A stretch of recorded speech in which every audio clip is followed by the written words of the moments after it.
country, but expectations were relatively low, and it was really just about each and every Saturday. Well, then 01 comes and you win the SEC, and then 03 comes and you win the national championship, and you do it again in 2007, and you play for it again in 11, and you've got maybe the greatest team we've ever seen in 19. And over the course of 25 years, this town has gone from, when's the next Saturday that I can go out there and tailgate and go crazy for the Tigers, to, is this team going to win the freaking SEC and get in the playoff and play for a national championship or not? And that's okay. That's awesome. I would much rather be here than pulling for Purdue.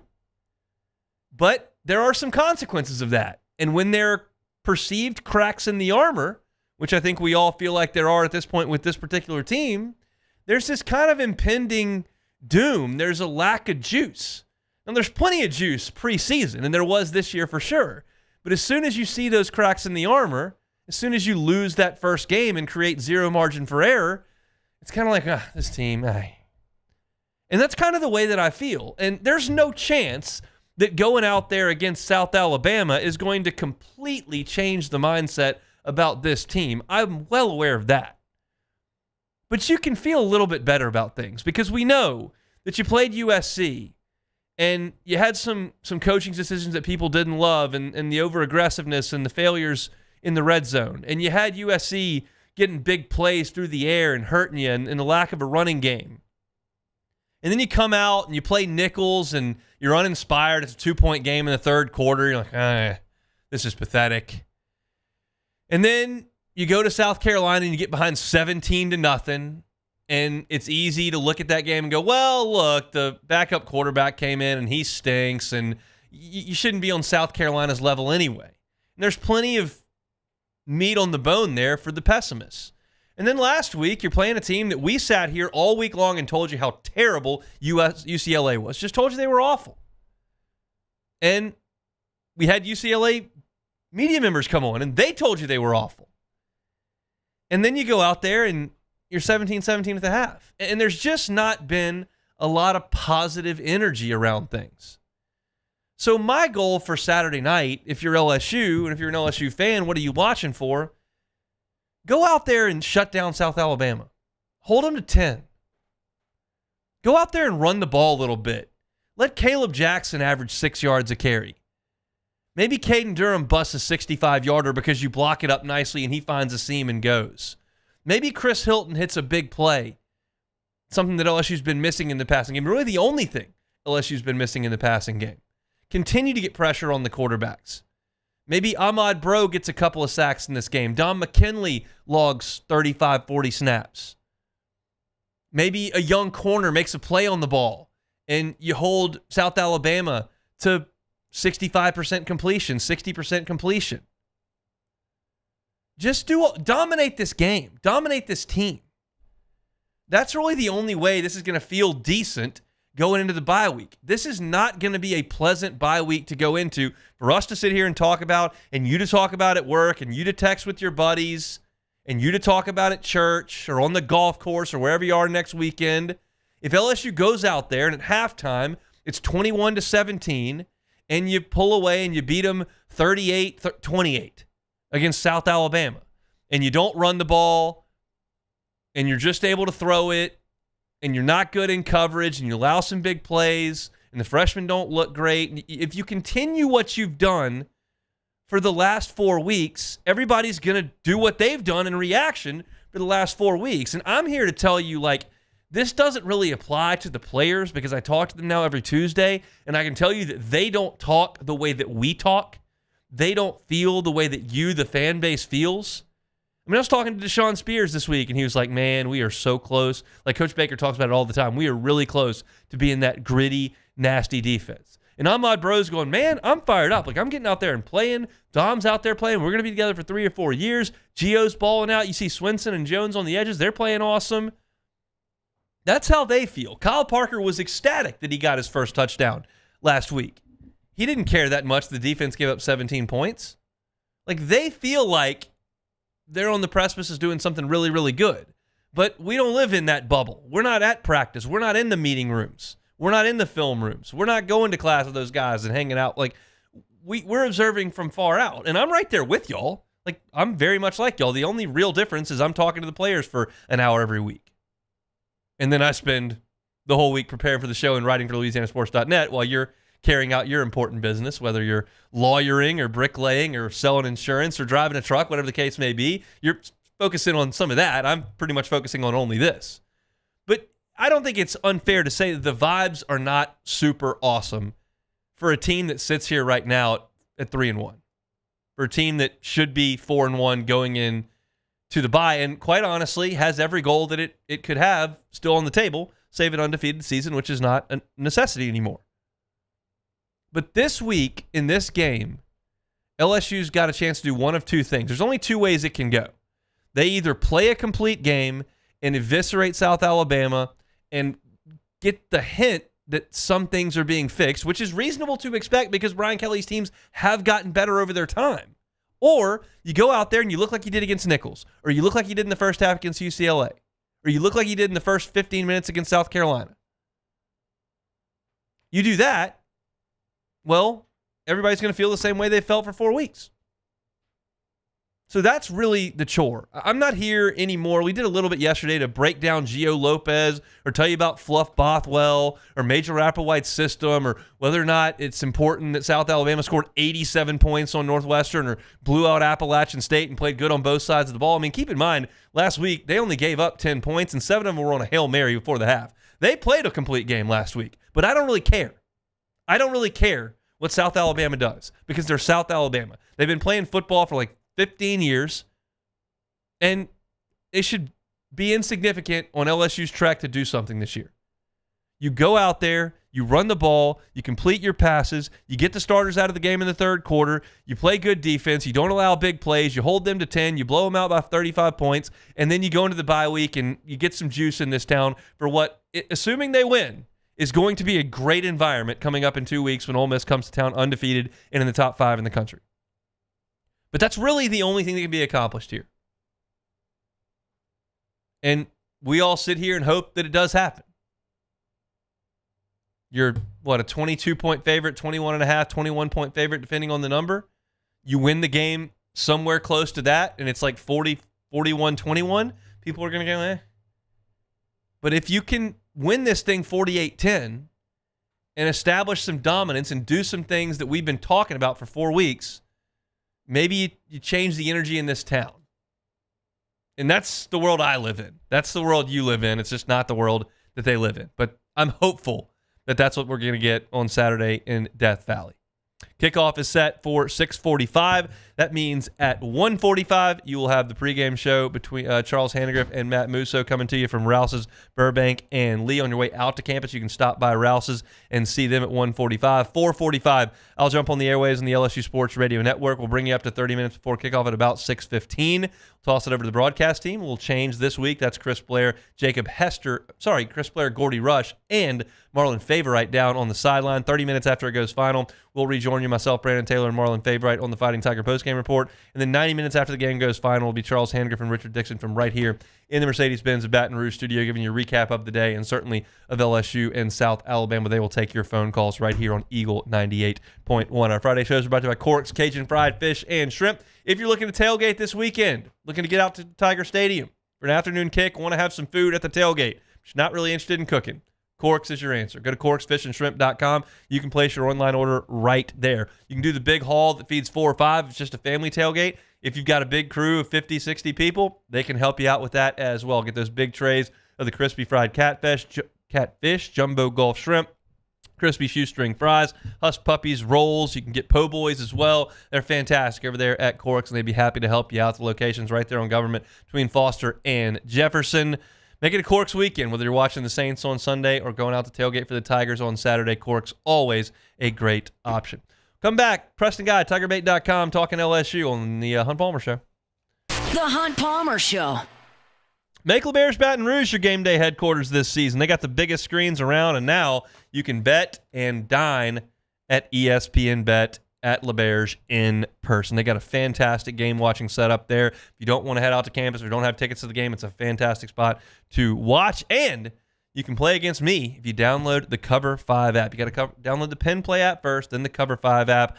I had a great weekend. My picks are going to go up a little bit later Trying to save them as long as I can, but you can get in and compete against me and dozens of other listeners for weekly and season-long prizes. All you got to do is enter that promo code LABRSEC24. That's LABRSEC24. If you're not a member, you can get the Penn Play app today. LeBear's Baton Rouge, your live sports headquarters. Must be 21 years or older. Gambling problem? Call 1-800-589-9966 for help.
You're listening to The Hunt Palmer Show, brought to you by Quirks, Cajun fried fish and shrimp.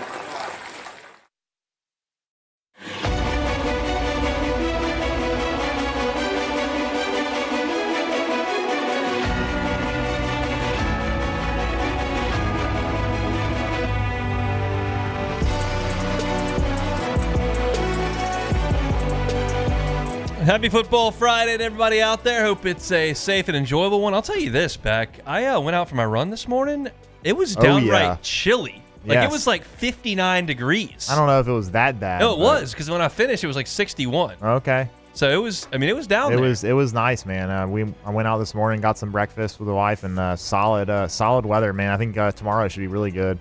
Yeah, I think still up to like 90, but that's okay. We will live at 90. I can very much promise you that it'll be another great day on campus there at LSU. Tigers in South Alabama, 6:45 kickoff inside Tiger Stadium. Preston Guy, TigerBait.com, with us every single Friday talking about it. Joins us now on the Jim's Firearms Hotline. Preston, how we doing? Hey, Hunt, I'm doing good. I'm glad to know that we will have a nice evening in Tiger Stadium. No scorching 100-degree weather that we'll be fighting through. It was something last week, but obviously the worst news was Harold Perkins going down. He will miss the season. How big a deal is that in your eyes? Yeah, a lot of people like to point toward the back box score and his, I think he's only had 5 solo tackles this year. And try to minimize the impact. I don't really look at it like that because we all know football is, it's a block system. One guy, who's not making the play impacts the play to where the guy can make the play. So I'm not going to minimize the loss. It's pretty bad. Let's put it like this. Before this season, if you had to pick 2 players on this defense you cannot lose, who were you picking, Hunt? Guillory for sure, and probably Perkins, to your point. Before the season. Yeah, probably. Yeah, so, it's substantial, no doubt, but the good news is guys have emerged. I mean, Braden Swinson has been your most valuable player on this defense so far, and I don't think very many people would have called that even in fall camp.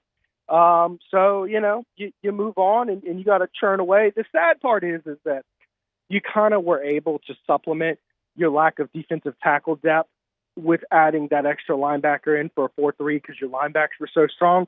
I don't know that that's necessarily the case because you had 3 really good linebackers in Witt, Greg Penn, and Harold Perkins. And now I'm not so sure that, not saying anything bad about Wes Weeks. I don't think he's the same caliber player that Harold Perkins is. I think that's plenty fair to say. As far as Swinson goes, are you buying that he's going to be a dynamic pass rusher all season long just because he did against South Carolina and then stepping down against UCLA? I think he'll, at minimum, be serviceable. But, historically speaking, guys get off the hot starts and they have hot streaks of play, particularly at, a pass rushing position where it's more so opportunity and guys can scheme around you. I think about guys like, you remember Raheem Alim? You remember that guy? Yeah. Okay, remember what a great season he had? I guess that would have been 08, getting after the passer, one of the few bright spots on that 08 defense. Well, then in 09, he was the only defensive lineman with a spot locked up, and teams were able to scheme around him and slow him down. So that's just realistically how that position works a lot of times. So I don't think he'll carry the same progress. The other thing is they have a strong rotation at edge rusher. I mean, a really strong rotation. And I think that's a bit of the strength of that is you've got so many guys you can keep fresh. So I don't think he'll necessarily play worse, but I would be surprised if his production keeps up at this pace. If it does, I mean, he'll be, he's on All-American pace. There's no question. Over the last 2 weeks, gotten SEC Defensive Lineman and Defensive Player of the Week the last 2 weeks. In the secondary, Zy Alexander, very questionable for this one after entering concussion protocol last week. What do you make of those guys' performance last week against UCLA? It was kind of half to half, and what they need to be moving forward. Oh boy. I'm kind of at the point with the secondary where, I kind of realize, they are what they are. And a lot of these young guys need to just steadily improve week in and week out. This Blake Baker defense, we even talked about this preseason. It's going to be an aggressive defense that gives and takes. You're going to make aggressive plays. You're going to get more sacks. We've clearly seen an uptick in positive plays for this defense, right? But we're also seeing a lot of big plays downfield because you don't have corners who can just sit on an island. And even including with Zy Alexander back there, which I think you need Zy for this defense to play better because we're even seeing, Ashton Stamps have some struggles now. It just kind of is what it is. And I think that, their most talented players are all the young guys on this team. And you really need to get them up to speed as fast as you can. Yeah, I mean, I'm curious what you think about that because we got a bye week coming up, and then Ole Miss, who might be the best offense you play all year. Yeah. What do you think about Bro and Woodland and Spears and some of those younger players, Gabe Relaford? I mean, is it time to really season those guys up? Well, if you want to win that Ole Miss game, sure. I mean, I would like to win that game. Yeah.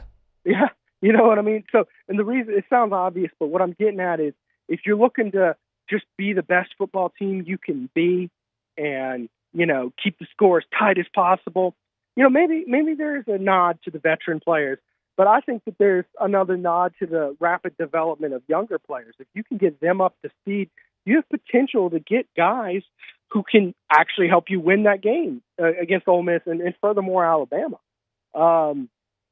Versus, more veteran guys, you kind of know what you have with them. The learning curve is less sharp for them is what I'm getting at, but I'll tell you, if you were to tell me if I'm looking for the DBs to improve more or say the running game on offense to improve more, I'm looking way more at that running game because I've kind of accepted the DBs and this defense kind of is what they are. But I think this offense really does have the pieces to be successful. They're just not there yet. They're good, but I do think they have the pieces to be great. That's my next question, was to go to the running game on offense. I mean, what makes you believe that they can be great? What pieces do they have? Well, they do have a big, nasty offensive line that is, throughout the course of the season, blocking very well on pass blocking. I think that they need to simplify this running attack, and they've shown flashes of being great with the running attack, but they haven't done it with much consistency. So that being said, I think it's a matter of, they just got to simplify it and be more consistent and get those 3 or 4 yards when you need it, which is doable, I think. And a lot of times it's not even about who you're lining up against. It's more so about who, not beating yourself. That's what this team's done. They've been beating themselves in the running game. You can't tell me Nickel State was doing stuff to stifle your running game. Like they were so stout against the run, they just were a brick wall against you. No, it is clearly LSU stopping itself, and that's why I will be paying attention to that closely against South Alabama, because it doesn't matter who you're lined up against if you're stopping yourself. You got to stop that. Let's play a hypothetical. We'll fast forward 2 weeks to the Ole Miss game. If I tell you they run it 25 times against Ole Miss, where do you think those carries go between the scholarship backs? 25? Yeah. Oh, boy. How about 8? To Josh Williams will give me another 8. We'll do 8, 8, and 8. 8 to Josh, 8 to Jackson, and 8 to Durham, and then we'll give 1 to Josh Johnson. I'm sorry, Juwan Johnson. Are you good with that? Are you good with an even split between those 3 guys, or do you want to see one more than the other? Well, was this a prediction or a recommendation? Either way. Dude, feed Caden Durham early and often. Okay. That's what I say. Like, he's shown me more than any of these guys. And frankly, Caleb Jackson is the one I've been most disappointed in. That's my thought is Caden Durham, Josh Williams, and then see if Caleb Jackson can get some footing on him. And, see if you can put him in position to get some open field. And, yes, and that's I my think point. Acceleration is his problem. Is he's having trouble. He can't get to full speed, and I think once he gets there, I think he'll be hard to get down, but we haven't really seen that yet. How much can Chris Hilton help? A lot. I mean, he, provides that vertical threat and great chemistry with Nuss we haven't seen. He can truly stretch the field. So, he can be a lot, but at this point, I'm expecting nothing from him. If you get something out of him, it's lanyard. It's extra. It's great. You know what I mean? But build your football team with the expectation he won't be there because, he hadn't been, available for quite a while. How do you think it goes on Saturday night? Boy, it's 21.5 for LSU. They're 0-4 against the spread. I don't think they cover. I don't think they cover, no, because they're going to score 30 points. They're red. They've scored 135 points in 2 weeks. You think South Alabama's going to score 30 points on Saturday night? Yeah, I think they score 30. I'll be grossly disappointed if that happens. Well, Hunt, that's life of an LSU fan sometimes. I'm kidding. No. UCLA only scored 17. Yeah, but UCLA is pretty bad. And here's the other thing. South Alabama has extended rest. They've played one football game in the last 17 days. They've had 2 Thursday night games. So we're talking about a very rested up team. We're talking about Major Applewhite, who is a Baton Rouge native. And, he's never said it, but I suspect he hates LSU. Just based on where he chose to play and where he's coached, I suspect he hates them. But, he's probably got something up his pocket. I think it's going to be something like 51 to 33, something like that. I mean, it's going to be very high scoring. I don't believe the 65.5, but maybe you should listen to Vegas and not some local beat writer when it comes to that. Tell everybody, I'm going to ask you for Bama Georgia pick here in a second, but tell everybody where they can find your stuff after the game.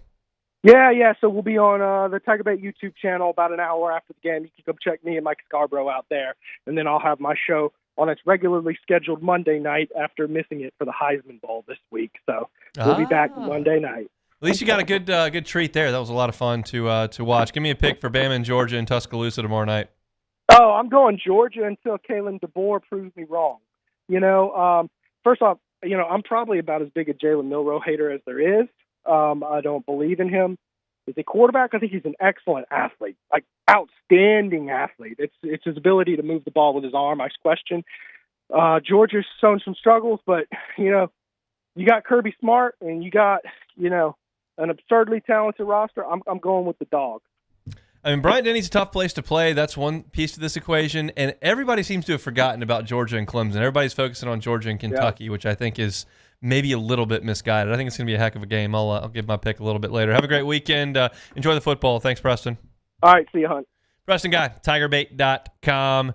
Follow him on Twitter, and you can also check him out on YouTube on the Tiger Bait channel. We appreciate his time each and every Friday here on the Hunt Palmer Show. It's a really, really good weekend, as I mentioned, in the Southeastern Conference. LSU stepping out of conference, but all the other games are in league. There's 1, 2, 3, 4, 5 of them, so it's a light slate. There's a few teams on bye, and the other games are all conference games, but it's good. Starts in the morning at 11 a.m. with Kentucky and Ole Miss. Then you got the 2:30 window that's got Oklahoma at Auburn and Arkansas and A&M from Jerry World. Then at 3:15 you got Mississippi State and Texas. That's not that great, but then Georgia and Bama at 6:30 should be a good one. I'm curious how much I'll be able to take that one in from the press box. I don't think a lot. I think I'm going to have to be too locked into LSU and South Alabama, but I'll try to keep a peek, and certainly if the halftimes don't line up, might get an extended look there. We shall see. When we come back, we'll get you ready for Sunday in the National Football League. It's the Hunt Palmer Show.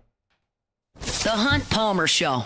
Evolve Physical Therapy. EvolvePT.com is that website. If you've got pain, no matter if it's wrist pain, back pain, neck pain, knee pain, whatever the case may be, and however that pain came to be, could be a car accident, could be injured playing sports, could be you slept wrong, or you may not even know where the pain came from. That doesn't matter.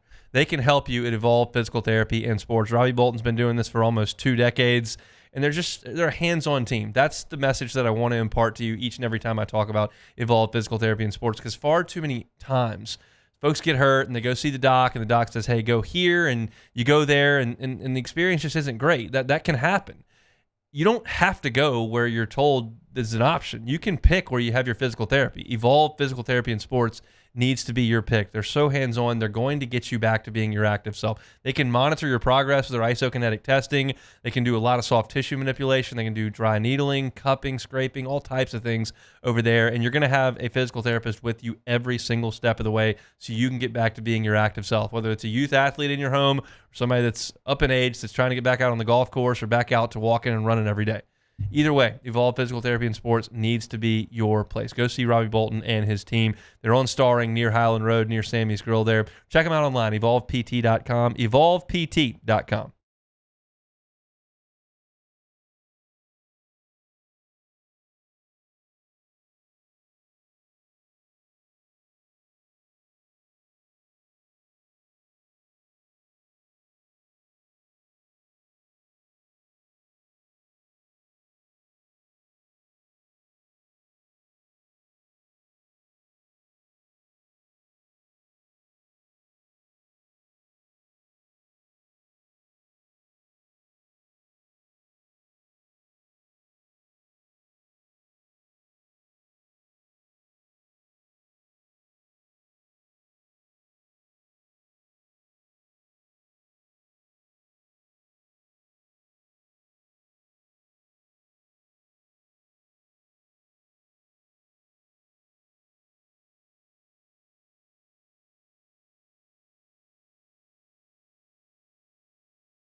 This is the Hunt Palmer Show, brought to you by Quirks, Cajun fried fish and shrimp.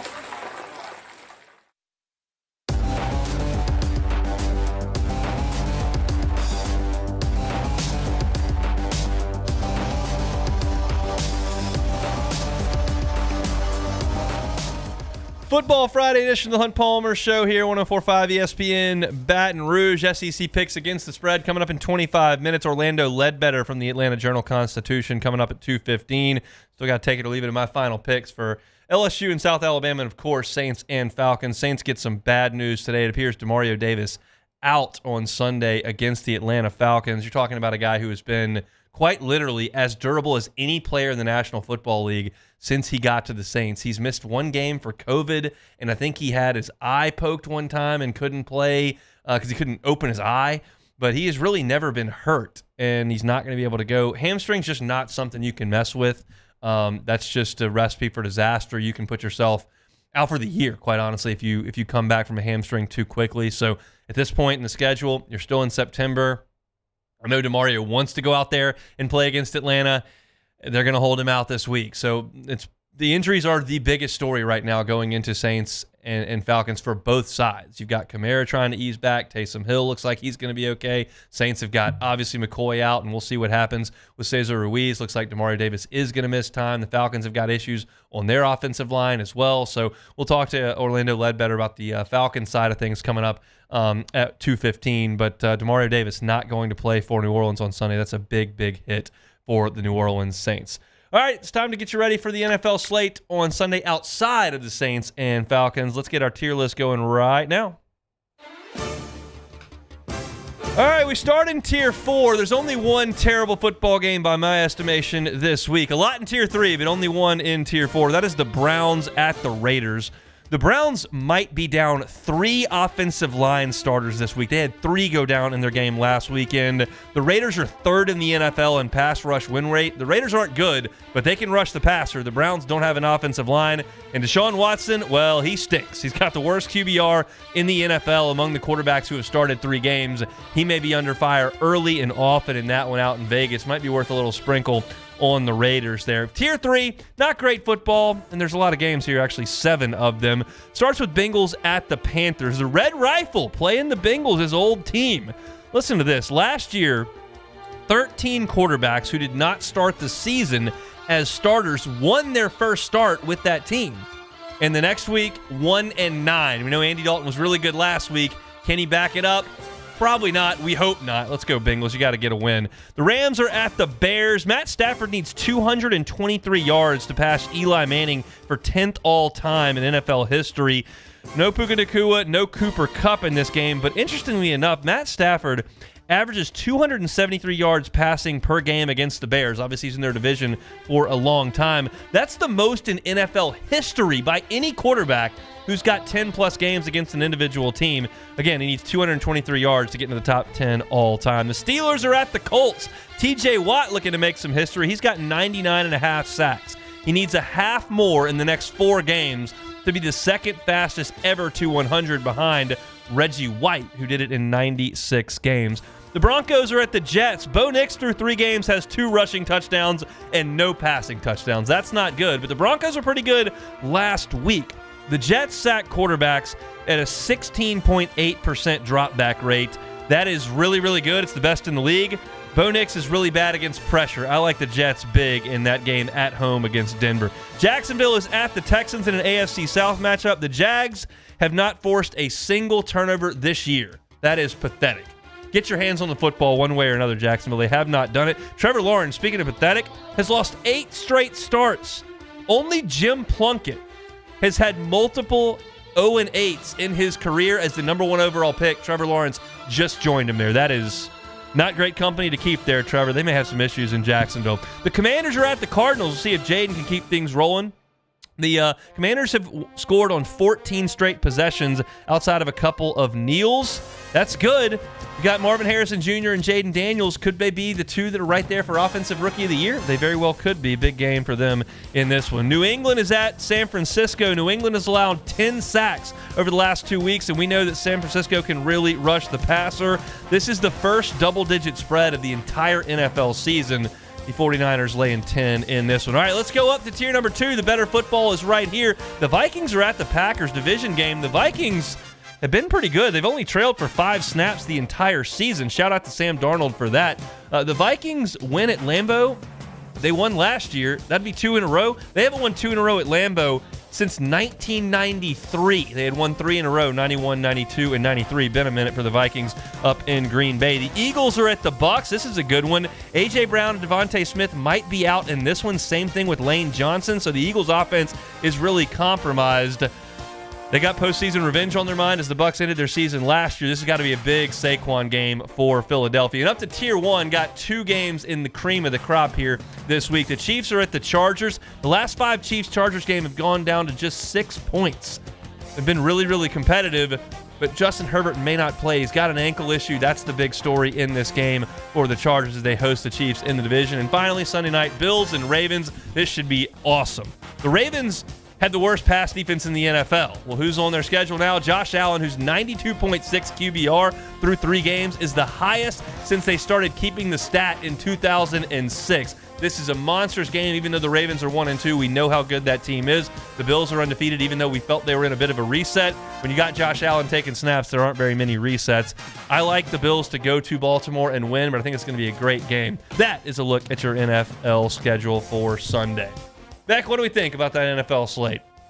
I think it's pretty good. I think I agree with you on most of those cases. And by the way, I will say that I did have the Bills having a good season this year. When you were NFL picks, I was all over the Bills, so I feel good so far through the season. So I didn't know Tua's brain was going to get hurt that's you can't really predict that. Unfortunately, I thought the Dolphins would be very good, and I was all over the Jets, and that remains to be seen. We'll see what the Jets are, but I did not think the Bills would be this good. They've played fantastic. I'm probably buying in too much there because going into Baltimore is not real easy to do. No, it's not. But I think that's going to be a heck of a football game. Jordan, this is your first time here in the NFL tiers here on a Friday. What's your eye on outside of, I know, your beloved Hoodats? What other game you kind of got your eye on here this weekend? Oh, the Titans. Not the Titans, but like the Titan matchup of Josh Allen versus Lamar Jackson, Buffalo versus Ravens. It doesn't get no better than that. It really doesn't. So, I mean, those guys are playing really, really good football. It's kind of a great look at the new age of the position where those two guys are just freak athletes. I mean, Josh Allen can throw it 70 yards. Lamar's running all over the place.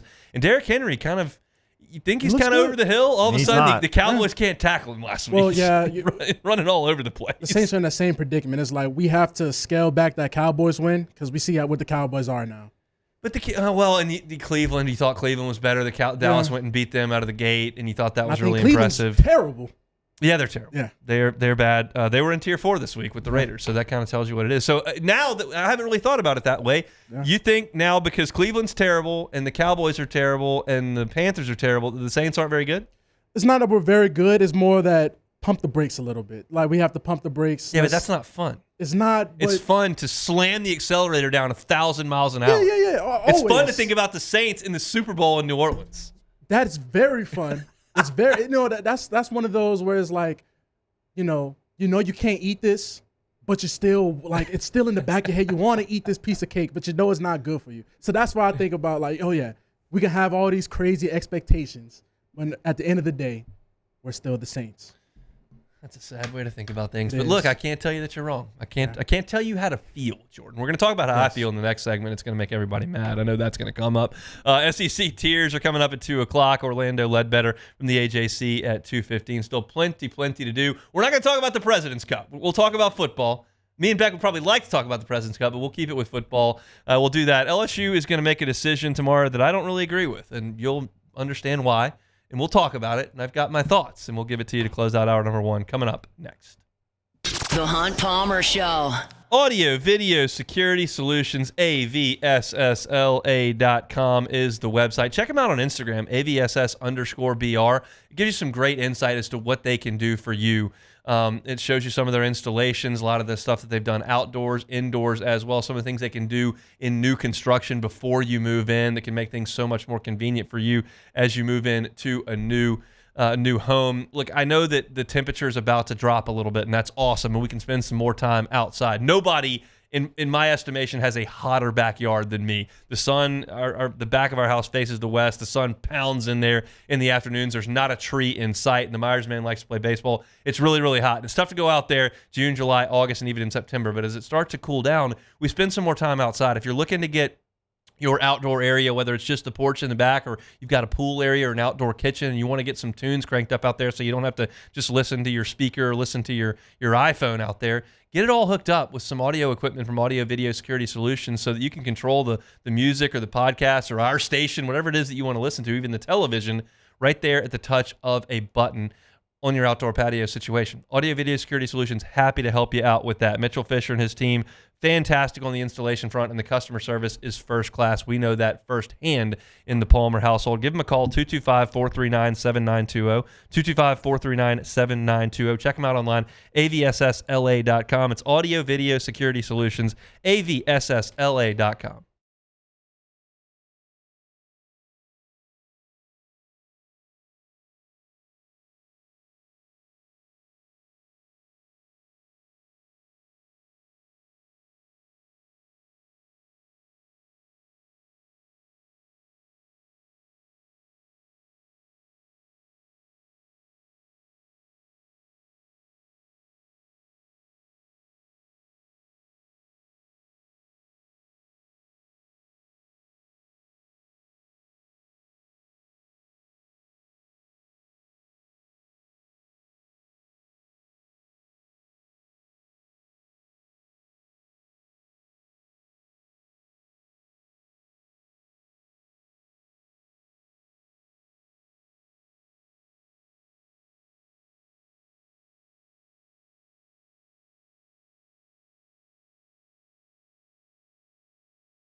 You're listening to The Hunt Palmer Show, brought to you by Corks, Cajun fried fish and shrimp.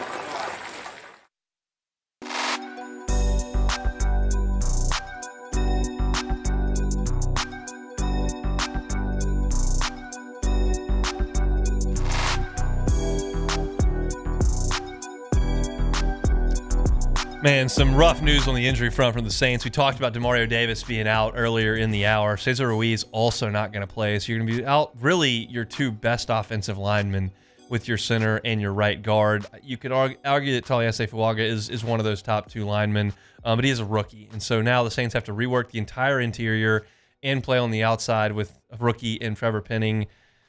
That's tough. Then Demario Davis is not going to play either. So that's not good news. We'll talk a little bit more about that in hour number two. Look, here's the deal. If you want to eat gumbo on the 4th of July instead of like barbecue or hot dogs or burgers, like you can do that. I just think it feels weird. You're going, what the hell are you talking about? Well, I'll keep going. Like, you can order pizza on Thanksgiving. I'm not going to tell you that, like, that's just the wrong thing to do. I would just rather have the traditional turkey with the dressing and the pie and fruit salad, mac and cheese. Like, that's what I would rather do because it feels right. It's the way I would like to keep it.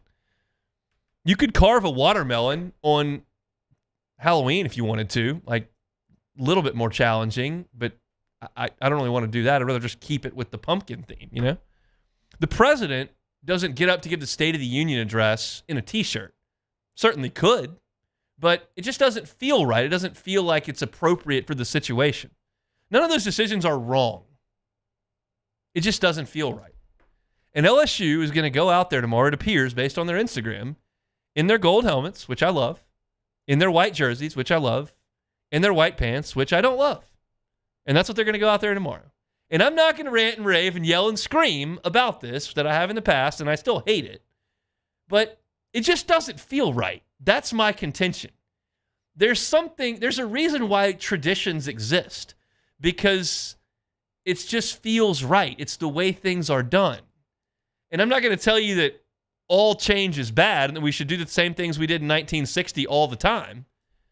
But there's something great about LSU rocking the classic uniforms. We're one of the few schools and teams in the country that wears white at home, and it's a gorgeous look. I was actually listening to Barstool earlier today, and Brandon Walker and Casey Smith, who are Mississippi State and A&M people, were talking about great uniforms and color combinations in college football. And Casey Smith, who's from Texas and went to A&M, said, oh, LSU's definitely the best. She hates LSU, and she says it's the best. It's the best uniform. And it looks great, and it feels right. And we go into Tiger Stadium on a Saturday, and that's what we wear. This doesn't feel right. Okay, I don't fully disagree with you, Hunt. Thank you. But, however, let's put it this way. The players we know enjoy the alternate uniforms. And that's not the only thing, but also when you're playing a game that literally doesn't matter because you're playing South Alabama, I'm okay we only get with bringing 12 of them. Okay, that's fine. But the games that matter, they're going to wear the original uniforms, Hunt. That's not necessarily true. Okay. Really? I've seen them wear dumb stuff in SEC games throughout the last few years. I just think that we go out there and play the Tennessee Vols, who come in with Hendon Hooker flying high, and we're in all whites, and we got beat by 1,000.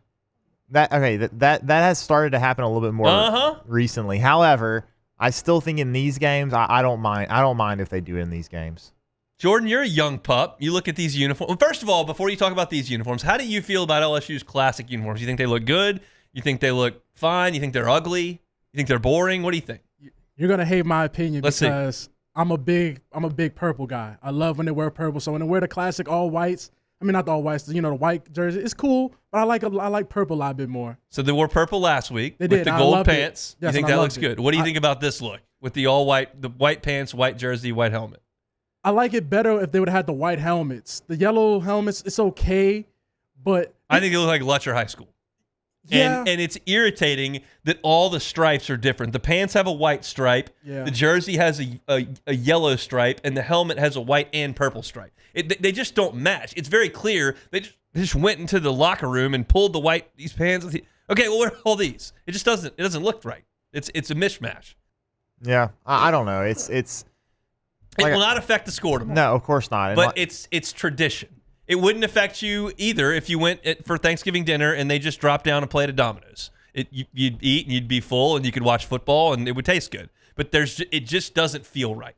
Yeah, the only time I just blow a gasket, and I think it's absolutely absurd, is when you don't wear the appropriate colors. Like if you were to decorate for Christmas in orange and black, it would look stupid. And the Pelicans, when they go out there in black and lime green, look stupid.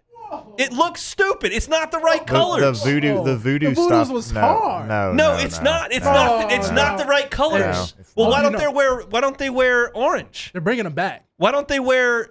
I was going to say their actual color. Why don't they wear green? Why don't they? Who cares what color you wear at that? That's Nike. That's the Nike thing they got going. Because every team got like a weird jersey. Yeah, and it looks stupid. Okay, you have the only rule is you have to stay within your color scheme. Yeah. There's a reason that the color scheme exists. That's the identification of your team. When you abandon that, it looks absurd. Yeah, and it gets confusing because then you have teams that especially in the NBA obviously is the biggest offender, but you'll have teams that have colors. They're wearing a color that another team already has. So it just doesn't make any sense. Like if LSU goes out there and they wear green, that's going to look dumb. And when the Pelicans go out there and they wear green, it's dumb. One thing I would say I'd like to see LSU bring back at some point is whenever they played Ole Miss with Joe Burrow, they had the number helmets. Those were really cool. They did. That's a tribute to the past, and I'm for that. And again, we'll probably retire this segment because everybody knows my stance on these uniforms. But I've never articulated it this way. I've always just gone, I hate it. I want the classic uniforms back. It just doesn't feel right. When you come out, you have to admit when you go into Tiger Stadium and they come out of the tunnel in white pants, white jerseys, and gold helmets, that doesn't look like LSU. It looks like Benton High School if you're in Shreveport. It looks like Letcher High School if you're down here. Denham Springs. That's what it's going to look like tomorrow. And I'll be bummed about it. But I promise I'll get over it. We got one more hour to go. Come back with us. We'll talk SEC football. Bama, Georgia, big one after SportsCenter on the Hunt Palmer Show.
Setup. I'm Doug Brown. ESPN's Todd Archer reports Cowboys linebacker Micah Parsons has a high left ankle sprain from last night's game against the Giants. No word yet on a timeline for his return. Dallas defensive end DeMarcus Lawrence has a right foot sprain that will keep him out for multiple weeks.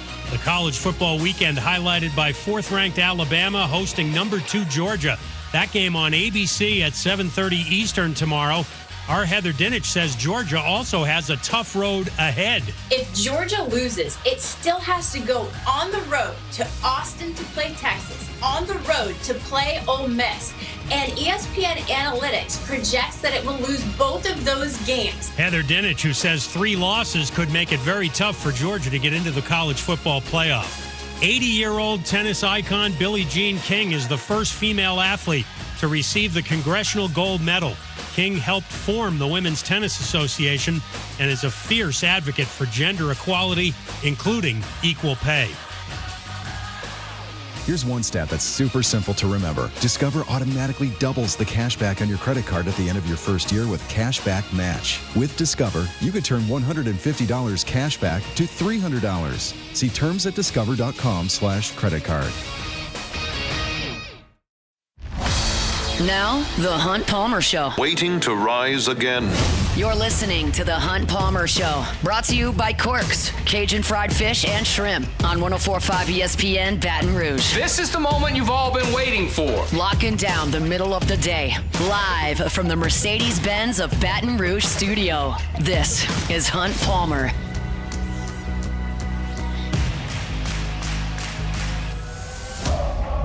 Hour number 2, Friday edition of the Hunt Palmer Show, presented by Cork's Cajun Fried Fish and Shrimp. Fired up, you are here with us. Remember, we are live and local all day long on Football Fridays. It starts at 7 a.m. with Off the Bench. They go until 10. Live at Lunch gets started an hour early at 10 o'clock from Rufino's each and every Friday.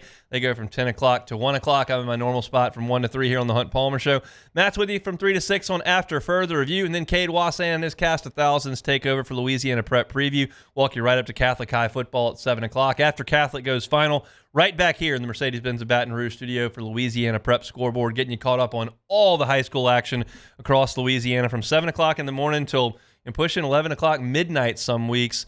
We are covering you live and local here on every football angle on 104.5 ESPN Baton Rouge and Fired Up. You are here with us. We got Orlando Ledbetter coming up here in 15 minutes talking about the Saints and Falcons. Huge NFC South matchup in the ATL coming up on Sunday. Been some bad weather in Atlanta. Getting some pictures in from some buddies who have relatives up there in rural Georgia. One had a tree go through their house. It rained so much, the wind blew so hard that those trees got uprooted, and there was some significant damage. So hopefully everybody is okay now that storm has gone through Florida Panhandle and up through Georgia into South Carolina and Tennessee. Hopefully everybody is okay. We'll talk to Orlando about it coming up here in 15 minutes and get to some Saints and Falcons.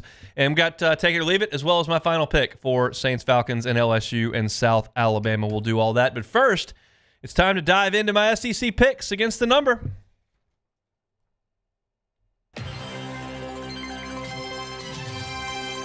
All right, we are 23-25. We're 2 games under 500. Beck, I'm telling you, I think this is going to be a 5-0 week for me. Oh, yeah? I see the board so clearly this week. It is truly unbelievable. And we're going to start in the morning with Kentucky and Ole Miss. This number is 16, okay? Kentucky is 4-15 against ranked teams since 2019. They also average 10 points per game less on the road than they do at home in the last 4 years. They have not traveled at all. Kentucky's offense is atrocious, abysmal. They are awful. They also awful. they also lost to Georgia by 1 point. They did. They played good defense that day against the Georgia offense. We think is good. We know Ole Miss's offense is good, and I just think. What do we think Kentucky's going to score here? Their offense stinks. They're on the road. Ole Miss, we think, has a pretty good defense. I think Kentucky might score 14 points. If they score 14 points, all I got to get to is 30 with Ole Miss. That's child's play. Ole Miss has covered every game this year. They will cover again. Give me the Rebs minus 16. They will come into Tiger Stadium feeling quite good about themselves. The lane train is rolling right now. 2:30 ABC kickoff, Oklahoma and Auburn. This line is moved. It is now a pick'em. I thought this was going to be my sharp play of the week. Everybody thinks Auburn's terrible. They pretty much are. They lost to Cal. They lost to Arkansas. Both of those games were at Jordan-Hare. And I figured Oklahoma would be a 3-point, 4-point favorite in this game. It's a pick'em. So what does that mean for my pick? Well, I'm going to stick with it. Auburn is 4th in the conference in passing offense. They are 9th in rushing offense. They're moving the ball okay. And last week against Arkansas, they threw for 285, and they ran it for 5.6 yards per carry. Stop turning the ball over. It's like Jim Carrey when they hand him the phone. Stop breaking the law. Like, stop turning the ball over, Auburn. All you got to do is keep it in your possession. You're going to score some points. They haven't been able to do that. Oklahoma has big problems on offense, and they're going to a true freshman quarterback. His first road start. They're right after an emotional loss. This has all the makings of Auburn in Jordan-Hare winning this football game. I'm all over Auburn here. I think they may win it by 10. Unranked home teams against ranked teams, when they're favored, that's usually a good sign. I like Auburn to win this game. I thought I was going to be catching points here and really liked it. Even if to pick them, I think Auburn wins the game over Oklahoma on the Plains. 2:30 on ESPN. For the last time from Jerry World, Arkansas and A&M. The Aggies are a 5.5-point choice here. Marcel Reed's kind of taking the reins here. I don't know what the latest update on Connor Wigman is. He didn't practice very much this week, so I think Marcel Reed is kind of the guy. Arkansas has been decent against the run. They held Ollie Gordon, who might be the best running back in the country, one of them at least at Oklahoma State, to 49 yards on 17 rushes. If the Hogs can stop A&M and Le'Veon Moss from running the ball, I don't know if A&M's got a counter to that through the air. We'll see.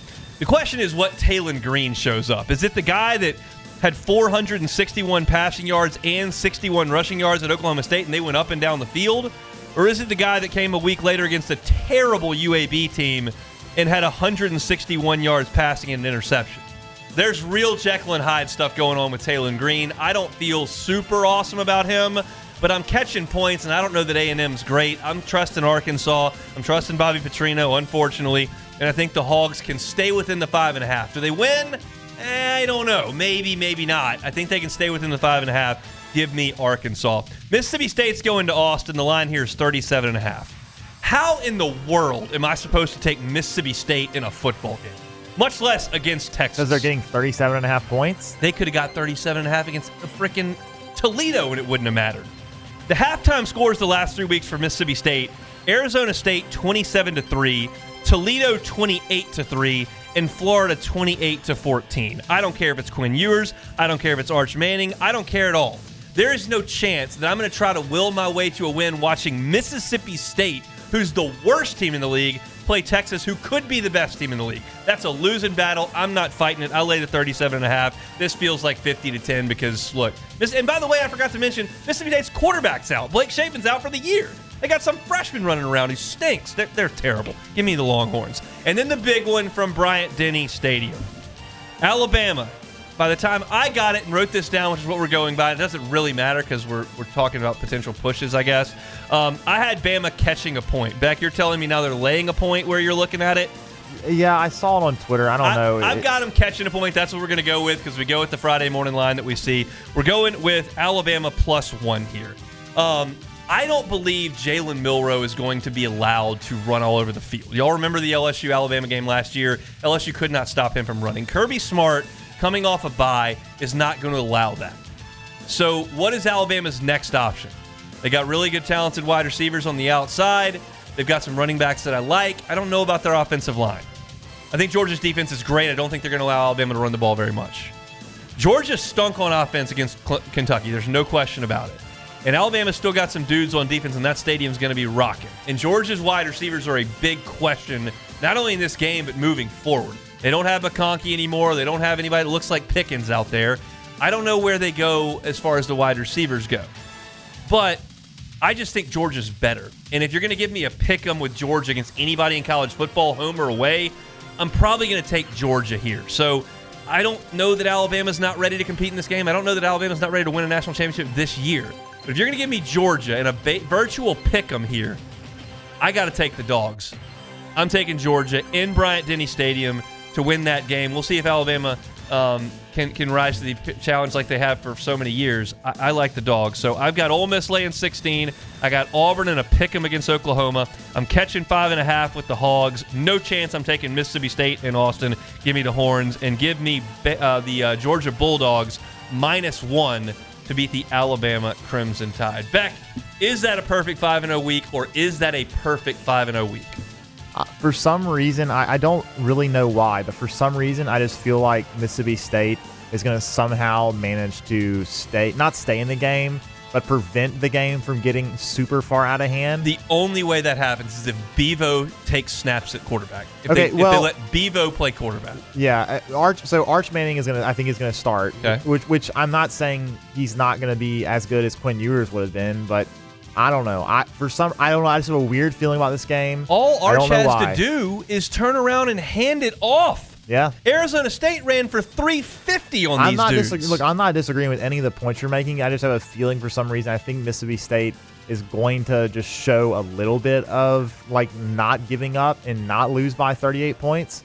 That's just my gut feeling. I don't know why, but it just is. I like a gut feeling, but mainly the point here is, as I look at the scoreboards to try to monitor my picks, I cannot force myself to try to keep Mississippi State within the number. That feels like I'm fighting a losing battle. Yeah. It's just they're too awful, comparatively speaking.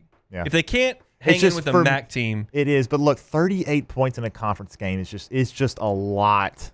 For even, I understand Mississippi State's really bad, the worst team in the SEC, but still 38 is just... They're not quite as bad as Vandy, but they are bad. Okay, that was uncalled for. Yeah, uncalled for. I mean, Vandy's 13 in the power rankings they this are, week. So that's very, very respectable for the Doors. I appreciate them for really going out there and playing hard. But other than that, I think there is potential here for 5-0. There is. Ooh, baby, would that be big? That would make a Monday show real good.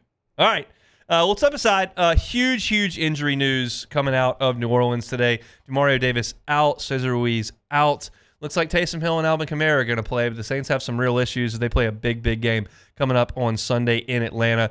We're going to go to Atlanta coming up next. Orlando Ledbetter covers the Falcons for the Atlanta Journal-Constitution. He will join us on the Hunt Palmer Show coming up next. The Hunt Palmer Show. One Bath and Closets. OneBathAndClosets.com is the website. David Duvall and his team, 30 years redesigning and remodeling bathrooms and closets. Tell this story maybe once a week, but it's very relevant. It's firsthand. The home that Alyssa and I lived in initially, we loved. Great location. It was an awesome place to bring our firstborn home to, and we have great memories there. The closets stunk. We hated them. And when we decided we were going to move, we're going to get some more space, one of the things that Alyssa really prioritized in looking at homes was the closet situation. We did move. Our closet situation is miles better, and she's way happier with that. You don't have to move to make that happen. You can just call OneBathAndClosets.com, and they'll come in and customize a closet to you. It starts with the questionnaire. How many pairs of shoes you got? What kind of wardrobe are we looking at? What do we need to have in there in terms of cubbies, drawers, mirrors, racks? Do we need winter storage, big coats? Do you travel? Do you have a lot of suits? All those things are relevant as David Duvall puts together the closet that perfectly fits your needs. And not only is it going to be functional for you, but it's going to be gorgeous once he's done with it. Go to OneBathAndClosets.com and look at some of the pictures. They're fantastic. Look at the testimonials from his clients. They love his work. I can promise you this. He will do it right the first time and leave the competition behind. Get that customized closet today. Get that free consultation today. It's One Bath and Closets. You can check them out online. OneBathAndClosets.com.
This is the Hunt Palmer Show, brought to you by Corks, Cajun fried fish and shrimp.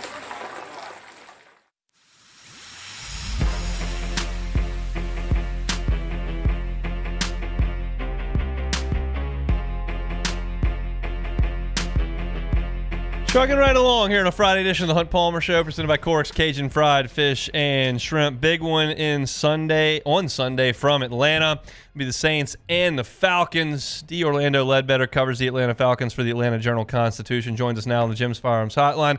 Orlando, I know it's been a tough 24 hours over there in your part of the world. Everybody okay as Helene kind of runs through?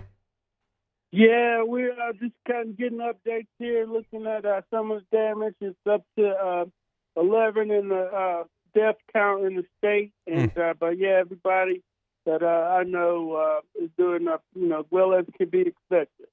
And downtown Atlanta, where the stadium is relatively unaffected for the football game on Sunday.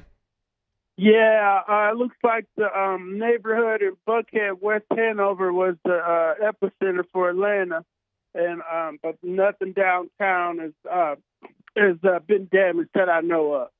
We know about that all too well down here in South Louisiana, certainly thinking about all those on the East Coast as Helene kind of runs through there. Let's talk a little bit of football here, Orlando. The story down here for New Orleans has been in a lot of injuries on the interior offensive line. McCoy and Ruiz and Demario Davis announces out a little bit earlier. I know the Falcons had some issues on the interior offensive line leaving the game last week. What can you tell us about the health status there?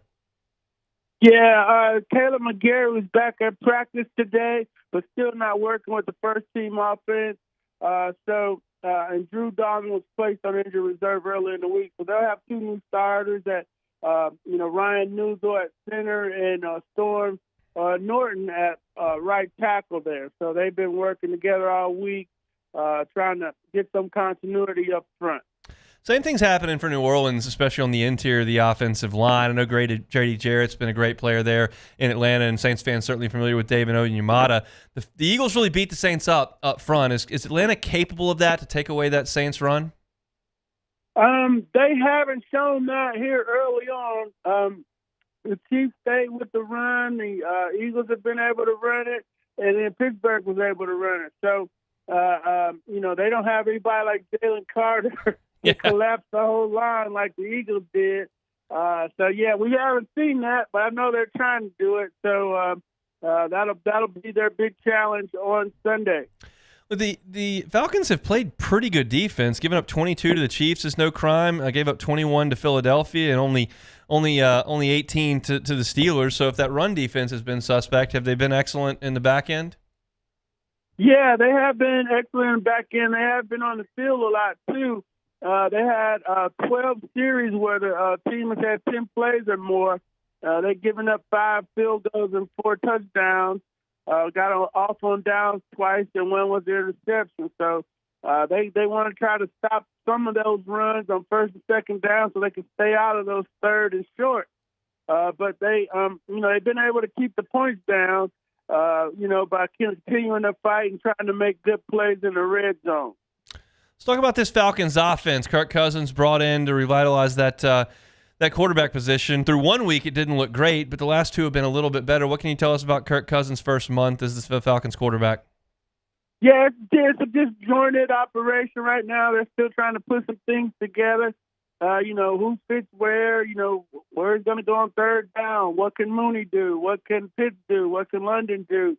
The one constant had been the running of Bijan Robinson.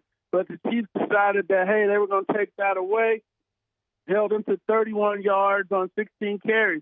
So, they are trying to find their way in the passing game. It's looked good at times, and at other times not so good, and one of the good times was the final minute against the Phillies when they drove down the field 70 yards and 7 plays for the winning touchdown with a few seconds left on the clock. That was a heck of a drive for sure. And it's not usual for a team to take a tight end in the top 5. Atlanta did that with Kyle Pitts, and haven't seen impressive returns from him thus far. Why haven't the Atlanta Falcons been able to get Pitts more involved? Yeah, they just wanted to play fast. They definitely want to get him more involved. They definitely saw what Goddard was able to do against the Saints last week, the 10 for 170. But they say if the ball is going to find him in this offense, and they move it around. So, a lot of teams come in and say, hey, well, we're not going to let Pitts kill us. So then London's open. And some teams say, hey, we're not going to let Pitts or London get open. And so then now their answers are Ray McLeod and Darnell Mooney. And so, they're taking what's there and what's available. And, getting it to Pitts or force-feeding it to Pitts hasn't been a priority for them. You mentioned that the Chiefs took Bijan Robinson away and kind of forced the Falcons to throw the ball a little bit more than they would have liked. We'll see if the Saints can try to do that as well. But if they can't, if Bijan Robinson can't get going, what is the next move for Atlanta?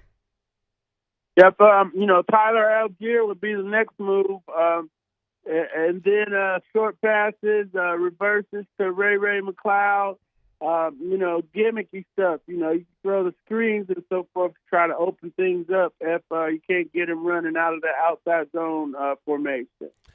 I'm curious. I understand how New Orleans Saints fans feel about the Falcons and how Falcons fans feel about the Saints. The Falcons are 1-2, but what's the energy like in the city regarding football, and what kind of environment do you expect to see on Sunday? Yeah, it'll be a good environment since a lot of people going to be up all night since Georgia plays Alabama at 7:30, and they can go right into the second game, the Falcons and the Saints at 1. So it's going to be a big football weekend in Atlanta and the state of Georgia. We got a couple good rivalry games. What's the most important thing for Atlanta on either side of the ball against New Orleans coming up on Sunday? To contain Alvin Kamara, do not let him go loose and get loose on you. That's the big thing. You got to stop him in the run game and the passing game. They know that Clint Kubiak wants to run that outside zone West Coast system where they just keep running you from sideline to sideline, and then stuff starts to pop. They're also going to have to cover Chris Olave. And then on the defensive side, on the other side of the ball, the backup tackle's got to keep Cam Jordan under control. So we've seen him destroy the Falcons for many years now. He has 23 of his 117.5 sacks have come against the Falcons. And he's got a couple of buddies in Carl Granderson and Chase Young that have had a pretty good start to the year as well. So I think that's priority number one for the Saints defense. Orlando, glad to hear everything is relatively well there in Atlanta. Hope that everything goes well in the recovery efforts. And there's some great football coming up on Sunday. Thanks so much for the time today. Sure, Hunt, no problem. Thanks for having me, and thanks for your shout out to the folks here in Georgia battling through this storm. Absolutely. Have a great weekend. He is D. Orlando Ledbetter, covers the Falcons for the Atlanta Journal-Constitution. You can follow him on Twitter at DOrlandoAJC. Guys, that's interesting that there are issues on the Falcons' offensive line as well as the Saints, and that both teams desperately want to get their running backs involved. The Falcons want to get Bijan Robinson and Tyler Algier involved early. The Saints obviously want to get Kamara going, and they weren't able to do that. And the question is, against good defensive lines, the Falcons have a good defensive line, and the Saints have a good defensive line. Can you do that? And if you can't, you've got two aging, is fairly fair, immobile's definitely fair quarterbacks who may be in some trouble with the pass rush, and I think that's probably where this thing hinges. Jordan, you're listening to him talk, and you understand the personnel that the Saints have. Does it sound like both teams are kind of in a similar spot now? It's kind of been like that for the last 5 years, man. The Saints and the Falcons, we've similarity, the NFC South, everybody's fighting each other. So, it's always going to be similar. Matter of fact, this game is for the all-time record. Yeah, 55-55. So, you got to add that in play. It's going to be rowdy. It's going to be a war. Beck, what do you think about the Saints trying to run the ball with no Ruiz and no McCoy? I mean, that brings in Lucas Patrick, Ola Udoh, Nick Saldiveri probably with Penning and Fuanga. That's not the most confidence-inspiring thing I've ever said on this show. Yeah, I really thought last week that they were going to be able to run against the Eagles, even though everyone had run against the Eagles. Everybody had. That's so it didn't really. Obviously, losing McCoy early in that game hurt really, really badly. So maybe with a little bit more time to prepare for that this week, they can scheme it up a little bit better and get some better big chunk plays in the run game. I can't say that I believe they're going to be able to run the ball effectively at this point, just based on what happened last week and based on the Falcons' defense has been pretty solid so far. I mean, Orlando did say that they haven't done well against the run, but the Eagles hadn't either last week, and maybe some defenses are figuring things out about how to scheme up against this the Kubiak running game. But he's got his first chance to throw a second pitch this week. He does. They went right back to what they did in weeks 1 and week 2, and the Eagles threw that 6-man front at him, and then he had an offensive lineman go out that you couldn't have forecasted for, and they were handcuffed, and they didn't get it done. Now he's had a week, and they've probably known all week that Ruiz wasn't going to play. Yeah. Quite frankly, they probably knew that. So he's got his chance, and they've got to get into a situation where they can get some plays on first and second down to make things manageable, because if you play that offensive line on third and not manageable, and you let Jesse Bates run around there in the secondary, he will burn you and burn you and burn you. He did it in Cincinnati for years. He did it earlier against against the Chiefs. Like,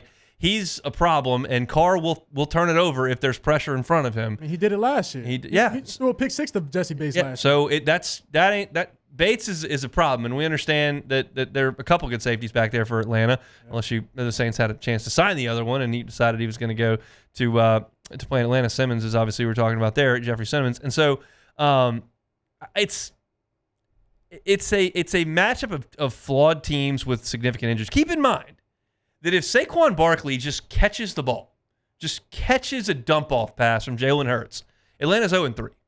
Yeah. They're 0-3.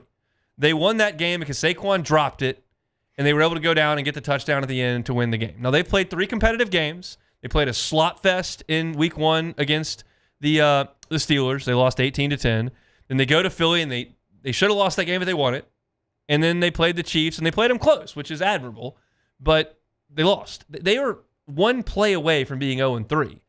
And all of a sudden, if they win this game, you can be in first place in the division if Tampa doesn't win. So it's early in the season, so those swings are obviously going to happen early on because no one has a lot of wins or a lot of losses. But those are the margins we're talking about right now in the NFC South. It's a matchup of flawed teams with some significant injuries, and somebody's going to have to tough it up, show some depth, show some ability to scheme out of injuries, and find a way to win it. And it may be a turnover game, quite honestly. It may be a game that comes down to just that, but it's going to be a big one either way coming up at noon. I had forgotten, because I don't ever think about that. Technically LSU fans are going to be up before the Saints game as well, but LSU fans aren't going to be quite as locked in to South Alabama as the Georgia fans, the Falcon fans are to Georgia and Alabama. Because you keep in mind, the Alabama is a Falcons state as well. So you've got a lot of people that live in Birmingham and some of those cities that are Falcons fans as well, because Atlanta's right there driving distance. Montgomery is really close to Georgia. So either way, both fan bases are Falcons fans to an extent. So there's going to be a lot of folks that are up late into the evening and either celebrating or drowning their sorrows, and then got to ramp it right back up for Falcons and Saints at 1 o'clock their time, noon our time for that one. So going to be a big game. I'll give you my pick for Saints and Falcons coming up at the end of the show here in about 25 minutes. I want to remind you about Cork's Cajun Fried Fish and Shrimp. If you're watching Saints and Falcons, if you're going out to tailgate, or if you're looking to just feed the office one day, maybe you got a lunch and learn, you got a conference that's coming in, or you just want to do something nice for the whole office, Cork's is happy to do your catering for you. You just got to reach out to them. You can stop by the store on Government Street between Foster and Jefferson, or you can go to corksfishandshrimp.com, get the big trays of French fries, big trays of fried shrimp, big trays of catfish, and they can feed you in bulk, whether it's a tailgate or an office like we were talking about, birthday parties, happy to do that as well. And I always tell you, they've got fantastic food. If you're one of these folks from South Louisiana that says, I'm not getting my seafood through a drive-thru, just try them once. The shrimp are big. They're jumbo Gulf shrimp, and their recipe born right here in the seafood capital of the world, South Louisiana. Catfish is clean and it is crispy. They got all your sauces covered as well. They got your ketchup and all your traditional stuff, but they also got cocktail sauce, tartar sauce, and my favorite, the Cork sauce. Got a little bit of kick to it. Really, really good. And they can also hook you up with a fantastic fried shrimp po' boy if you haven't had one. Corks, they bring you our Friday shows each and every week. Corksfishandshrimp.com. We come back, we'll play a little Take It or Leave It. Got a lot of questions in there that involve the football weekend to come, so don't go anywhere. It's the Hunt Palmer Show. The Hunt Palmer Show. Highland Insurance Group, HighlandIG.com is the website. Jonathan Carbo and his team right here in Baton Rouge can absolutely help you out. I was talking in the last segment there with Orlando, got some pictures in from my buddy who's got family over there on the East Coast, had a tree go right through their house. You just never know when you're going to need insurance. It's not that much fun to talk about right now, I know. I've gone through the whole process of filling out the applications and going to all the markets. I spent 7 years in the industry. It's not a lot of fun to talk about, but it can be necessary. And when those times come, you got to make sure that you're taken care of. If you don't know if you are or not, or don't know what your policies say, if you're a business owner and aren't sure what your auto policies say or what your limits are, you just know what you signed for at renewal and the pricing. If you don't know what EPL insurance or D&O is or what your umbrella limits should look like, you need to have an advocate on your team. You trust your attorney for your business. You trust your CPA to handle things. Trust your insurance broker as well. Trust the folks at Highland Insurance Group. They can handle your commercial P&C. They can also do group and employee benefits. So it's a one-stop shop for all of your insurance and benefits need. It's the Highland Insurance Group. Jonathan Carver and his team are right here in Baton Rouge. They've been at it for better than a decade.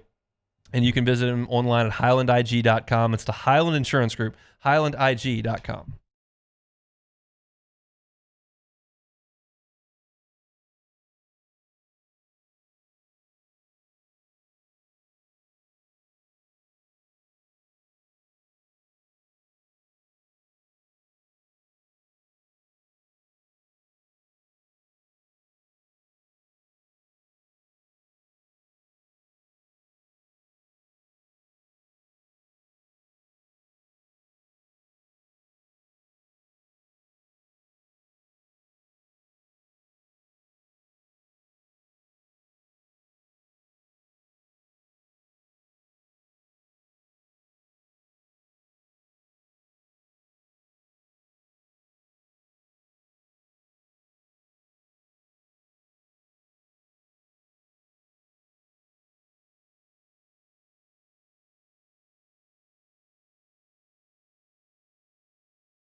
You're listening to The Hunt Palmer Show, brought to you by Corks, Cajun fried fish and shrimp.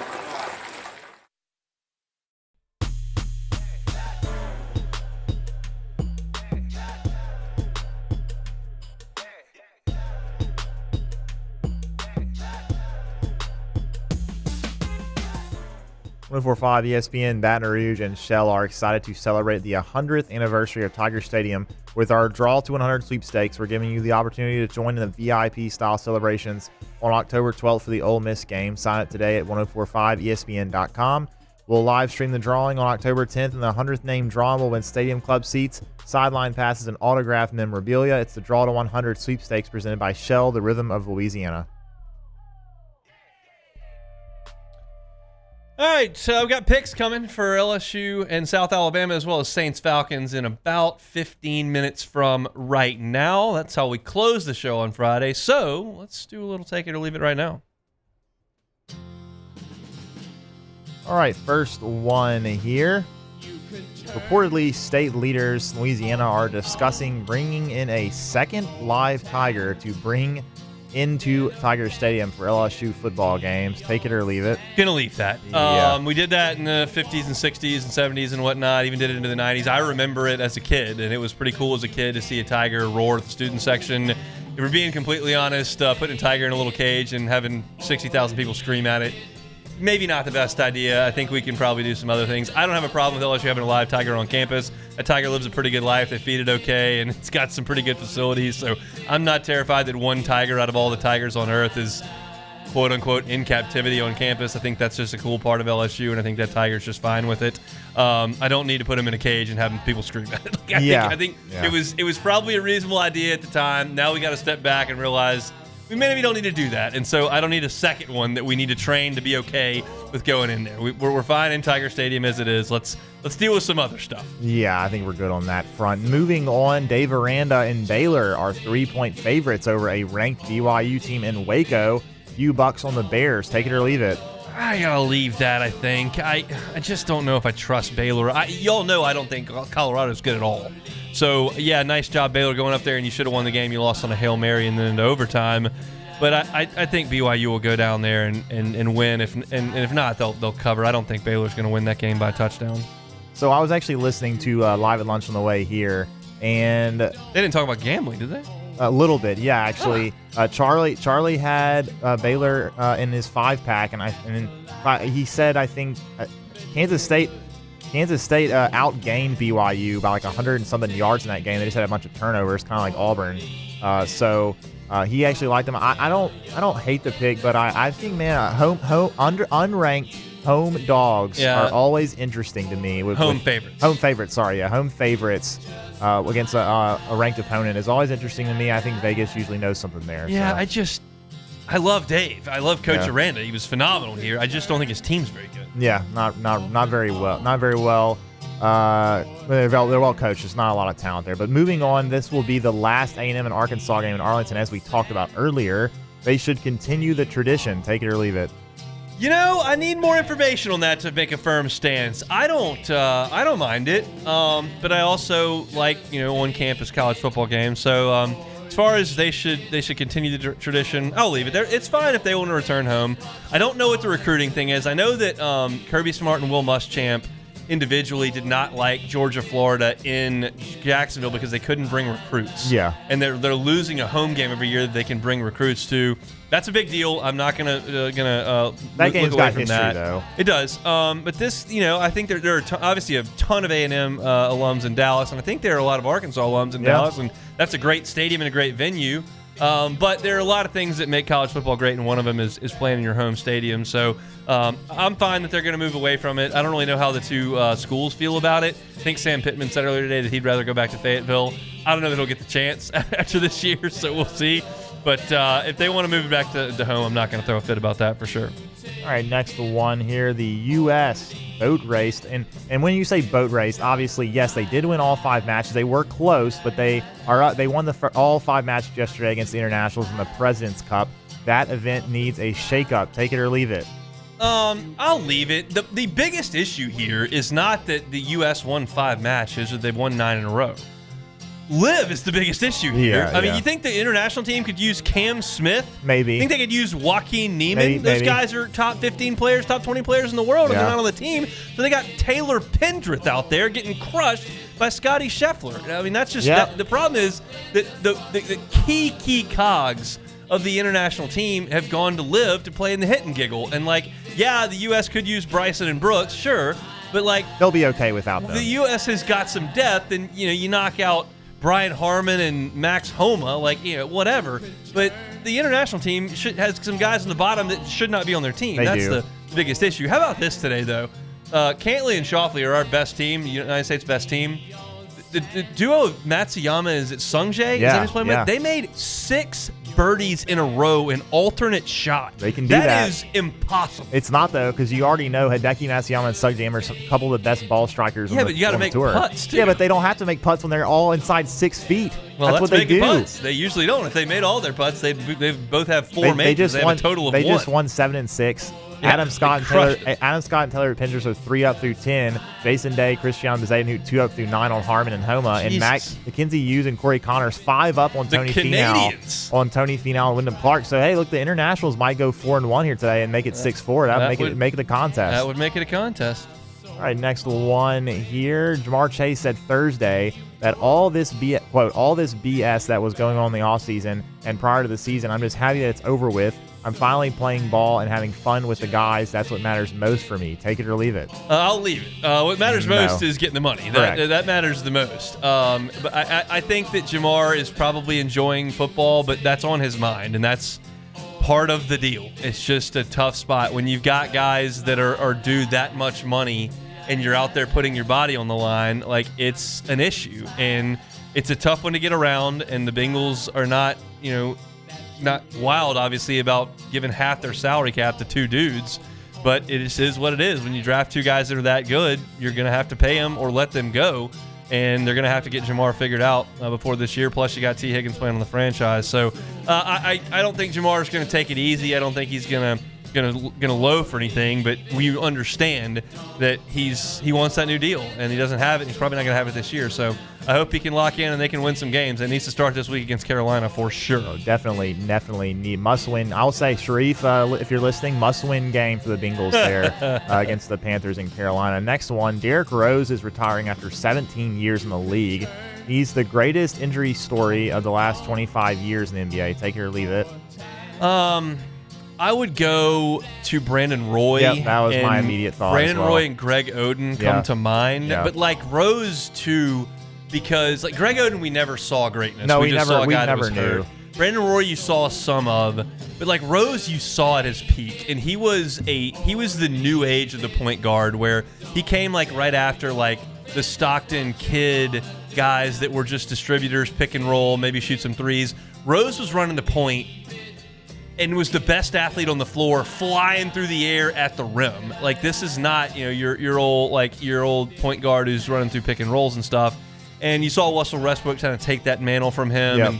Yep. But like Rose was the dude. And I was actually, a personal story there. I was in Chicago spring break of my super senior year, my 5th year. And Rose was the MVP that year, and the Bulls were really good. They were the 1 or 2 seed in the Eastern Conference. We were there for some playoff games. And that place was crazy for the Bulls. This was the first time they had been good since Jordan left, and they haven't been good since. And like they thought he was the new savior, the guy that was going to get them back to a championship, and he just couldn't stay healthy. Like there's too much explosiveness and athleticism to continue, and it never came back. Yeah, I would have to go. So Brandon Roy never came close to winning an MVP, but he only played for 3 or 4 years before he had those injuries. But after Derrick Rose had that ACL, I think it was like 4th or 5th season. After that, he just wasn't the same. His whole game, because he wasn't a great shooter, his whole game was I'm going to attack and I'm going to elevate, and you can't come up here with me. Right. Which is awesome to watch. Yeah, it was. All right, let's just do one last one here. We're kind of running out of time. But the White Sox have won 3 in a row, Hunt. They're getting hot with 3 days left. Can they avoid the record? Take it or leave it. I will leave it. They will lose 1 game this weekend, but it is hilarious that they're winning. That a team that lost 14 straight games 3 different times this year is 1 game away from the worst record ever, and they've won 3 in a row. They don't want it, Hunt. They don't want the record. Absolutely incredible. I applaud them. I hope they win 6 in a row to finish the season. I do too. That would be an incredible end to this disaster of a season, but they're going to lose 1 game. There's just no way those dudes are going to win 3 in a row. Who are they playing this week? Do we even know? I don't know, but I do know that Garrett Crochet is going to be pitching for them when they play in not the next game, but they held him out of a start. The Tigers, maybe? Yeah, because they held him out of the start because they didn't want him to pitch in a meaningless game. So they play the Tigers tonight at 5:40. Wow. And I think Crochet will be pitching in that game, so he's a pretty talented guy. I despise the White Sox, but you can't kick a dead carcass. It's dead. So if they want to inspire, they want to rise from the ashes and win 6 in a row, I'll applaud that. All right, that'll do it for Take It or Leave It. We'll come back and I'll make my final picks: LSU and South Alabama, as well as Saints and Falcons. We'll do that coming up next. The Hunt Palmer Show. Boudreaux's Electrical Services. Neil and Melissa have been running things for 40 years down there at Boudreaux's. Give them a call, 985-397-1562. 985-397-1562, or in the 225-225-300-9389. Give yourself the peace of mind to know the power's not going to go out. Hopefully, storm season's done around here. That's the hope, but you never know. And when those storms do come, it's such a great feeling to know that, hey, I know this is not going to be a fun 24 hours here, but at least I know the power's not going to go out on me. It doesn't even have to be a hurricane. Somebody can drive off the road and hit a pole, and you could lose power for 2 days. That's a nuisance, especially when it's 100 degrees in South Louisiana. Even if you evacuate for a hurricane, you want to come back to a home that's had power, that is cool, the fridge and freezer are functioning, you can turn the television on. Maybe you got to work from home. Power outages can be an issue with your job. Boudreaux's Electrical Services is a certified Generac dealer. They are a premier Generac generator dealer. Give them a call, as I said, 985-397-1562, or go to the website. It makes things real easy. Get that Generac generator installed at your house ASAP. It's Boudreaux's Electrical, boudreauxelectrical.com.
This is the Hunt Palmer Show, brought to you by Corks, Cajun fried fish and shrimp.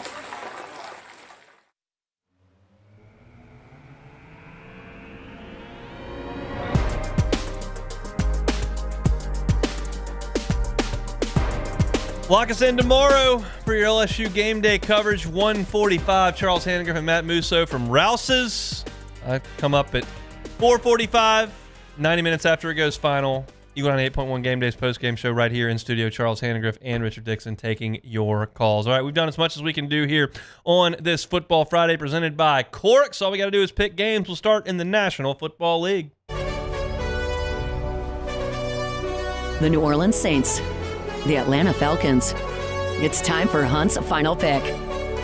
Man, this has been a rough week for both the Saints and the Falcons. You heard Orlando Ledbetter earlier in this hour say the Falcons are likely without 2 starting offensive linemen. The Saints likely without 2 offensive linemen that are starting. Eric McCoy, Cesar Ruiz will not play. We know that was a huge issue for New Orleans last week. They could not get the ground game going without McCoy in the middle. And I'm a little concerned about that, quite frankly. You got Grady Jarrett, David Onyemata in there. Those guys haven't been great this year, but I think this is the weakest offensive line they will have played. This is the concern entering the season for New Orleans. The offensive line not being able to hold up, and then Carr being immobile and no running game, and the pass rush gets going, and Penning gets exposed, and all that is not good. However, it's the same thing on the other side. Cousins isn't moving great, and the Falcons' offensive line is not great, and the Chiefs were able to take Bijan Robinson away. I love the Saints matchup up front on defense with all those guys, especially Young and Granderson, going against 2 reserve tackles potentially. That is really good for the Saints, and I think they match up great on the outside with all those toys that the Falcons have. This has all the makings, in my estimation, of a really, really low-scoring football game because I think these offenses are going to have some real trouble. The question is, who makes the big mistake? Is it Cousins? Is it Carr? Carr made a mistake last week. If there are points available, you have to take them this week if you're New Orleans. No being greedy, no going for 4th and 3, got to get the touchdown. No. If there are points there, you've got to take the points. Right now, I don't know if I trust Dennis Allen to do that. I trust his defense. This is going to be a low-scoring football game. I've got the Falcons edging the Saints 21-20 in Atlanta. I hope I'm wrong. If I'm not, we've got some issues next week to talk about. If I am, you're feeling kind of good coming back home. But you got to go try to win this football game. I've got Atlanta winning by 1. One more to pick, LSU and South Alabama. The LSU Tigers, the South Alabama Jaguars. It's time for Hunt's final pick. Look, as I talked about at the top of the show, LSU has one opportunity here to kind of cleanse the palate, go into the bye week, and get ready for Ole Miss. If you limp through this like you did against Nichols, like you did against UCLA, nobody's going to feel any different. And quite frankly, you should probably expect that because that may just be who LSU is. But if you can go out there and run the football against the South Alabama freaking Jaguars, do that. Quit busting assignments in the secondary. Cover somebody. They got one guy out there that's done basically all of their pass catching. It's a functional South Alabama team, but it's an overmatched South Alabama team. They lost to Ohio. They don't care what they did at Appalachian State. They don't care what they did to Northwestern State. This is your opportunity to go out there and play a complete football game going into the bye. I know the guys are going to be fired up to play, and talking to them this week, they feel like a group that's energized, and they feel like they're pretty close. And I trust Garrett Nussmeier to play a really good game just about every week because that's who he is, and this South Alabama team doesn't cover very well. I think LSU is going to play a really good game on Saturday. I haven't felt that way, honestly, throughout much of the year. I hoped for it last week against UCLA. I think in this case, LSU does play really well. I think they roll South Alabama. I think they cover the number. And I think things feel a little bit better going into the bye week. My final score in this one, LSU 47, South Alabama 13. You heard it, 13. I said last week I didn't think that they were going to hold UCLA under 20. They did that. It just had to happen all in the second half. I think start to finish, they are better on defense this week, rushing the passer, stopping the run, and covering somebody. LSU 47-13. That is my final pick. All right, we've done as much as we can do here on this Friday edition of the Hunt Palmer Show, presented by Corks. Get on by for some dinner tonight or tailgate. Corks, always a great sponsor for us here on Fridays. Check out the menu, corksfishandshrimp.com. If you missed the show today, started things off talking LSU and South Alabama. You can find that on YouTube at Hunt on LSU. Preston Guy of TigerBait.com was with us, breaking down LSU and what he's seen from them through a month. Got you ready for the NFL Sunday with our NFL tiers list. Then I complained about uniforms, which we're not going to do anymore. And then we went to hour number 2. I gave you a perfect 5-0 slate for the SEC weekend to come. I'm going to get all those picks right. I just know it. Orlando Ledbetter from the AJC Talking Falcons, some take it or leave it, and my final picks. You can catch that wherever you find your sound. Matt's going to drive you home one after further review. Cade Wassan coming after that with all your high school football. We'll